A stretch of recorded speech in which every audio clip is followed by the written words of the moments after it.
ঢাকা ১৪ আসনে মনোনয়নপত্র সংগ্রহ করেছেন দারুস সালাম থানা বিএনপির আহ্বায়ক এস এ সিদ্দিক সাজু। দীর্ঘদিন ধরে এই আসনে বিএনপির মনোনয়ন প্রত্যাশী ছিলেন তিনি। তবে গত ৩রা নভেম্বর দলীয় সিদ্ধান্তে মায়ের ডাক আন্দোলনের সমন্বয়ক সানজিদা ইসলাম তুলিকে বিএনপির প্রার্থী হিসেবে মনোনয়ন দেওয়া হয়। ঢাকা ১৪ সঞ্জিদা ইসলাম তুলি। দলীয় সিদ্ধান্তের পরও মাঠ পর্যায়ে প্রচারণা অব্যাহত রাখেন এস এ সিদ্দিক সাজু ও তার অনুসারীরা।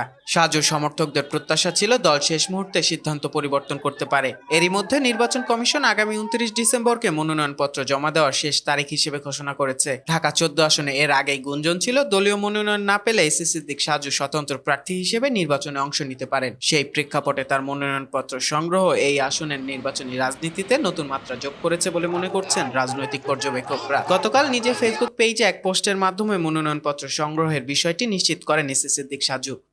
উল্লেখ্য, ২০১৮ সালে জাতীয় সংসদ নির্বাচনে তিনি বিএনপির মনোনীত প্রার্থী হিসেবে প্রতিদ্বন্দ্বিতা করেছিলেন। সাজুর বাবা এস এ খালেক এই আসন থেকে ৫ বার সংসদ সদস্য হিসেবে নির্বাচিত হন। বাবার হাত ধরেই রাজনীতিতে পথ চলা শুরু করেন সাজু। দীর্ঘদিন ধরেই এই আসনে বিএনপির নেতাকর্মীদের সংগঠিত করে সক্রিয় রাজনীতি করে আসছেন।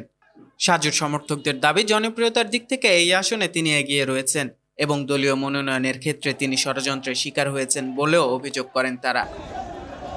এদিকে বিএনপির মনোনয়ন পাওয়া সানজিদা ইসলাম তুলি মাঠ পর্যায়ে সক্রিয় রয়েছেন। অপরদিকে জামাতের প্রার্থী হিসেবে ব্যারিস্টার আরমানও নিজের অবস্থান শক্ত করছেন।